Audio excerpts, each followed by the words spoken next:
नमस्कार, प्रादेशिक समाचार के साथ मैं सोनम। पहले मुख्य समाचार। प्रधानमंत्री नरेंद्र मोदी कल विश्व जलवायु कार्रवाई शिखर सम्मेलन में होंगे शामिल।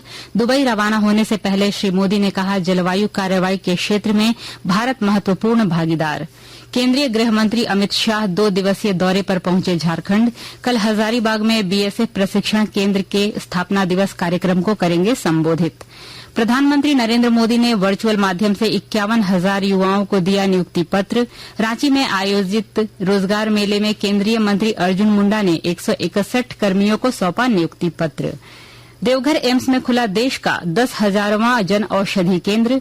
केंद्रीय उर्वरक एवं स्वास्थ्य मंत्री मनसुख मांडविया ने बांटा health card. Nano fertilizer plant का किया निरीक्षण। और झारखंड के गांव में हो रहा विकसित भारत संकल्प यात्रा का स्वागत।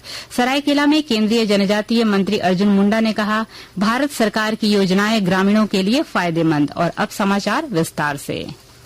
प्रधानमंत्री नरेंद्र मोदी विश्व जलवायु कार्रवाई शिखर सम्मेलन में शामिल होने दुबई रवाना हुए। इस सम्मेलन का आयोजन 1 दिसंबर को होना है। इससे पहले दिल्ली में श्री मोदी ने कहा कि मैं COP28 के विश्व जलवायु कार्रवाई शिखर सम्मेलन में भाग लेने दुबई की यात्रा कर रहा हूं। जलवायु कार्रवाई क्षेत्र में भारत एक महत्वपूर्ण भागीदार रहा है। भारत ने हमेशा सामाजिक और आर्थिक विकास को आगे बढ़ाते हुए जलवायु कार्रवाई पर जोर दिया है। केंद्रीय गृह मंत्री अमित शाह अपने 2 दिवसीय झारखंड दौरे पर रांची पहुंचे। गृह मंत्री सेना के विशेष विमान से शाम 4 बजे रांची एयरपोर्ट पहुंचे और हेलीकॉप्टर से हजारीबाग के लिए रवाना हो गए। श्री शाह हजारीबाग के मेरू स्थित सीमा सुरक्षा बल के प्रशिक्षण केंद्र के स्थापना दिवस समारोह में शामिल होंगे। इधर कार्यक्रम की तैयारियों को लेकर हजारीबाग पहुंचे बीएसएफ की महानिदेशक नितिन अग्रवाल ने बताया कि स्थापना दिवस समारोह में सभी फ्रंटियर की महिला पुरुष टुकड़ियां भाग ले रही हैं। प्रधानमंत्री नरेंद्र मोदी ने आज वीडियो कॉन्फ्रेंस के जरिए नवनियुक्त कर्मियों को 51,000 से अधिक नियुक्ति पत्र वितरित किए। इस अवसर पर श्री मोदी ने कहा कि रोजगार मेला युवाओं को विकसित भारत के निर्माता बनने की राह दिखाता है। उन्होंने कहा कि सरकार स्वयं उन लोगों तक पहुंचती है जिन्हें केंद्र सरकार की योजनाओं का लाभ कभी नहीं मिला। देश में लाखों युवाओं को भारत सरकार की नौकरी देने का अभियान लगातार जारी है। आज 50,000 से ज्यादा युवाओं को सरकारी नौकरी के लिए नियुक्ति पत्र दिए गए हैं। ये नियुक्ति पत्र आपके परिश्रम और प्रतिभा का नतीजा है। मैं आपको और आपके परिवार को बहुत बहुत बधाई देता हूं। अब आप राष्ट्र निर्माण की उस धारा से जुड़ने जा रहे हैं जिसका सरोकार सीधे जनता जनार्दन से है। इसी क्रम में रांची के सीसीएल सभागार में आयोजित रोजगार मेले में जनजातीय मामलों के केंद्रीय मंत्री अर्जुन मुंडा और सांसद संजय सेठ ने नवनियुक्त 161 कर्मियों को नियुक्ति पत्र सौंपा। इस मौके पर केंद्रीय मंत्री अर्जुन मुंडा ने कहा कि 1 वर्ष में 10 लाख युवाओं को नियुक्ति मिले, इस संकल्प के साथ रोजगार मेले का आयोजन किया जा रहा है। वहीं धनबाद के अवर प्रादेशिक नियोजनालय परिसर में आयोजित रोजगार मेले में 24 कंपनियों ने हिस्सा लिया। इस दौरान 4,490 पदों पर बहाली के लिए पहुंचे युवाओं से प्रमाण पत्र लिया गया। गौरतलब है कि आज देश भर के 37 शहरों में रोजगार मेले का आयोजन किया गया था। देवघर एम्स देश का 10,000वां जन औषधि केंद्र बन गया है। प्रधानमंत्री नरेंद्र मोदी ने इसका ऑनलाइन उद्घाटन किया। स्थानीय स्तर पर केंद्रीय उर्वरक एवं स्वास्थ्य मंत्री मनसुख मांडविया और स्थानीय सांसद और विधायक मौजूद थे। इस दौरान केंद्रीय मंत्री मनसुख मांडविया ने कहा कि प्रधानमंत्री किसानों को उन्नत खेती के लिए प्रोत्साहित कर रहे हैं। आज ड्रोन के माध्यम से खेती के उन्नत तकनीक का शुभारंभ किया गया। इस दौरान उन्होंने लोगों के बीच हेल्थ कार्ड बांटा। साथ ही जसीडीह के नैनो फर्टिलाइजर प्लांट का निरीक्षण भी किया। इफ्को ने दुनिया में सबसे पहले नैनो यूरिया का आविष्कार करा और आज देश में ऑलरेडी 4 प्लांट नैनो यूरिया का इफ्को लगा चुका है। उन्होंने दूसरा आविष्कार नैनो फर्टिलाइजर सेक्टर में डीएपी के रूप में करा है। संथाल में नैनो यूरिया का प्लांट के साथ नैनो डीएपी का प्लांट लगाने के लिए भी इफ्को ने तैयारी की है। दोनों प्लांट यहाँ लगने से यहाँ के युवाओं को रोजगार मिलेगा। इंडस्ट्रियल डेवलपमेंट होने से यहाँ इस क्षेत्र के एग्रीकल्चर के साथ जुड़े हुए लोगों को भी फायदा होगा। आज तक संथाल क्षेत्र में बाहर से बहुत कुछ चीज आती है, लेकिन नैनो यूरिया और नैनो डीएपी का प्लांट यहाँ प्रारंभ होने से इफ्को के द्वारा संथाल में बने हुए नैनो यूरिया और नैनो डीएपी देश के उपयोग के लिए जाएगा। केंद्रीय जनजातीय मामलों के मंत्री अर्जुन मुंडा ने कहा है कि भारत सरकार की विभिन्न योजनाएं लोगों के लिए काफी फायदेमंद साबित हो रही हैं। श्री मुंडा सरायकेला खरसावां जिले के आर्चरी मैदान खेलारिसाई में आयोजित विकसित भारत संकल्प यात्रा के तहत आयोजित कार्यक्रम में लोगों को संबोधित कर रहे थे। कार्यक्रम में लोगों ने प्रधानमंत्री नरेंद्र मोदी के विचारों को सुना और कहा कि इन योजनाओं से उनके जीवन में सकारात्मक बदलाव आया है। एलईडी वाहन द्वारा ग्रामीणों को आयुष्मान भारत मृदा स्वास्थ्य कार्ड, पीएम किसान सम्मान निधि, पीएम आवास, जनधन योजना, मुद्रा योजना, उज्ज्वला योजना समेत अन्य सभी योजनाओं की जानकारी दी गई।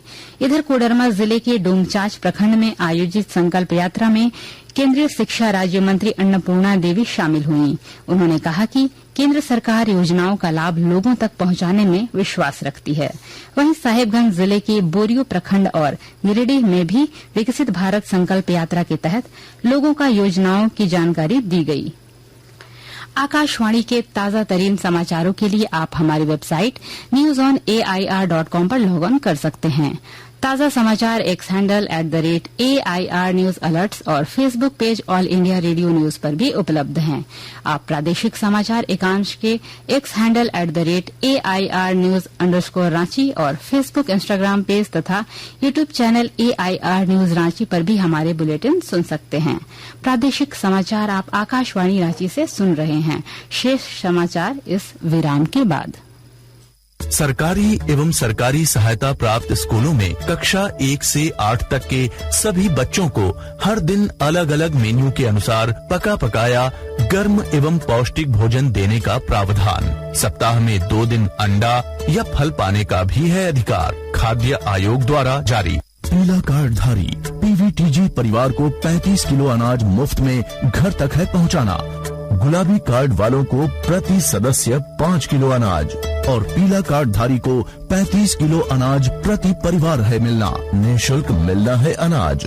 रसीद से जरूर करें मिलान। खाद्य आयोग द्वारा जारी। पिछले 2 साल से लोगों के उत्साह को देखते हुए 15 नवंबर के दिन माननीय मुख्यमंत्री श्री हेमंत सोरेन द्वारा फिर से आपकी योजना आपकी सरकार आपके द्वार कार्यक्रम का शुभारंभ किया गया। हम लोगों ने ये प्रयास किया है, सरकार आपके द्वार के माध्यम से सरकार की आंखें, सरकार की आवाज राज्य के अंतिम व्यक्ति तक पहुंचे और हर एक व्यक्ति को विकास के कड़ियों से हम जोड़े। इस अभियान के अंतर्गत अबुआ आवास योजना, गुरुजी स्टूडेंट क्रेडिट कार्ड जैसी योजनाओं को लेकर आवेदन लिया जाएगा। अभियान में लाखों स्टूडेंट्स को साइकिल खरीदने हेतु राशि भी दी जाएगी। इस कार्यक्रम के जरिए सभी वर्ग के जरूरतमंदों को सरकार की कल्याणकारी योजनाओं से जोड़ा जाएगा। देने आपको अधिकार। फिर से हेमंत सरकार आ रही आपके द्वार। इस कार्यक्रम के तहत 24 नवंबर से 26 दिसंबर तक शिविरों का आयोजन किया जाएगा और शिविर में आने वाले प्रत्येक लाभार्थियों के बीच पौधे का वितरण किया जाएगा। सूचना एवं जनसंपर्क विभाग, झारखंड सरकार द्वारा जनहित में प्रसारित। प्रादेशिक समाचार में आपका एक बार फिर से स्वागत है। धनबाद के IIT ISM में आज प्रधानमंत्री कौशल विकास योजना के तहत सहायक खान सर्वेक्षण पाठ्यक्रम में प्रशिक्षण की शुरुआत की गई। कुल 90 युवाओं को 16 सप्ताह का प्रशिक्षण दिया जाएगा। पाकुड़ जिले के नगर थाना क्षेत्र के बलिया डांगा गांव में पुलिस ने छापेमारी कर 5 साइबर अपराधियों को गिरफ्तार किया है। ये साइबर अपराधी गिरिडीह, देवघर एवं पाकुड़ के रहने वाले हैं। उनके पास से 59 मोबाइल, 11 ATM कार्ड मिले हैं। अंत में मुख्य समाचार एक बार फिर। प्रधानमंत्री नरेंद्र मोदी कल विश्व जलवायु कार्रवाई शिखर सम्मेलन में होंगे शामिल। दुबई रवाना होने से पहले श्री मोदी ने कहा, जलवायु कार्रवाई के क्षेत्र में भारत महत्वपूर्ण भागीदार। केंद्रीय गृह मंत्री अमित शाह 2 दिवसीय दौरे पर पहुंचे झारखंड। कल हजारीबाग में बीएसएफ प्रशिक्षण केंद्र के स्थापना दिवस कार्यक्रम को करेंगे संबोधित। प्रधानमंत्री नरेंद्र मोदी ने वर्चुअल माध्यम से 51,000 युवाओं को दिया नियुक्ति पत्र। रांची में आयोजित रोजगार मेले में केंद्रीय मंत्री अर्जुन मुंडा ने 161 कर्मियों को सौंपा नियुक्ति पत्र। देवघर एम्स में खुला देश का 10,000वां जन औषधि केंद्र। केंद्रीय उर्वरक एवं स्वास्थ्य मंत्री मनसुख मांडविया ने बांटा health card. Nano fertilizer plant का किया निरीक्षण। और झारखंड के गांवों में हो रहा विकसित भारत संकल्प यात्रा का स्वागत। सरायकेला में केंद्रीय जनजातीय मंत्री अर्जुन मुंडा ने कहा, भारत सरकार की योजनाएं ग्रामीणों के लिए फायदेमंद। इसके साथ ही आकाशवाणी रांची से प्रादेशिक समाचार का ये बुलेटिन समाप्त हुआ। नमस्कार।